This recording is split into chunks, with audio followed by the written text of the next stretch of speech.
ಮತದಾರ ಪಟ್ಟಿ ಪರಿಷ್ಕರಣೆಗೆ ನಮ್ಮ ವಿರೋಧ ಇಲ್ಲ.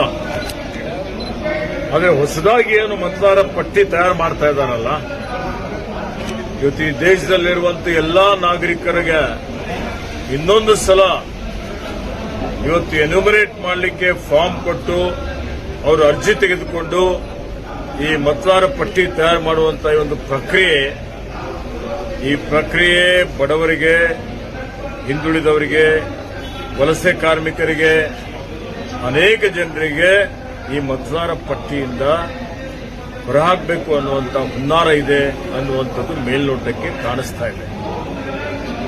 ಹೀಗಾಗಿ ಇವತ್ತು ಚುನಾವಣಾ ಆಯೋಗ ನಿಷ್ಪಕ್ಷಪಾತವಾಗಿ ಅವರು ಚುನಾವಣೆ ನಡೆಸುವಂಥದ್ದು ಇದೊಂದು ಸ್ವಾಯತ್ತ ಸಂಸ್ಥೆ. ದುರದೃಷ್ಟವಶಾತ್ ಚುನಾವಣಾ ಆಯೋಗ ಇವತ್ತು ಬಿಜೆಪಿಯ ಕೈಗೊಂಬೆ ಆಗಿ ಕೆಲಸ ಮಾಡ್ತಾ ಇದೆ. ಹೀಗಿದ್ದಾಗ ನಾವೆಲ್ಲರೂ ಬಹಳ ಜಾಗರೂಕತೆಯಿಂದ ಈ ಮತದಾರ ಪಟ್ಟಿ ಪರಿಷ್ಕರಣೆ ನಡೀತಾ ಇದೆ.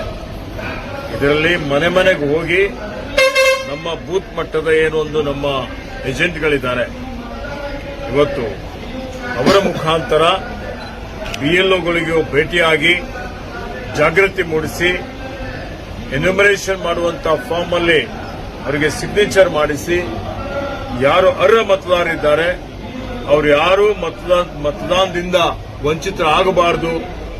ನನ್ನ ಮತ ನನ್ನ ಹಕ್ಕು, ಸಂವಿಧಾನಾತ್ಮಕ ಹಕ್ಕು.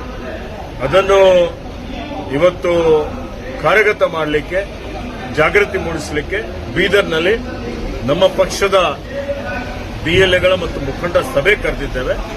ನಾನು, ರಹೀಂ ಖಾನ್ ಅವರು, ಜಾಬ್ ಶೆಟ್ಟಿ ಅವರು, ರಾಜಶೇಖರ್ ಪಾಟೀಲ್ ಅವರು, ಸಾಗರ್ ಖಂಡ್ರೆ ಅವರು, ಇತರ ಎಲ್ಲಾ ಮುಖಂಡರು ಸೇರಿ ಇವತ್ತು ನಮ್ಮ ಕಾರ್ಯಕರ್ತರಿಗೆ ಜಾಗೃತಿ ಮೂಡಿಸಿ ಬೀದರ್ನಲ್ಲಿ ಯಾವ ಮತದಾರರು ಮತದಾರ ಪಟ್ಟಿಯಿಂದ ಹೊರಗಡೆ ಇರಬಾರದು, ಅವರೆಲ್ಲೇ ಇದ್ರೂ ಬಂದು ತಮ್ಮ ಒಂದು ಏನು ಮತದಾರ ಪಟ್ಟಿಯಲ್ಲಿ ಹೆಸರು ಸೇರ್ಪಡೆ ಮಾಡಲಿಕ್ಕೆ ಅವಶ್ಯಕತೆ ಇರುವಂತಹ ದಾಖಲೆಗಳಿರಬಹುದು ಅದೆಲ್ಲವನ್ನು ಸಲ್ಲಿಸಬೇಕು ಅಂತ ಹೇಳಿ ತಮ್ಮ ಮುಖಾಂತರ ಅವರಿಗೆ ಮನವಿ ಮಾಡುತ್ತಾರೆ.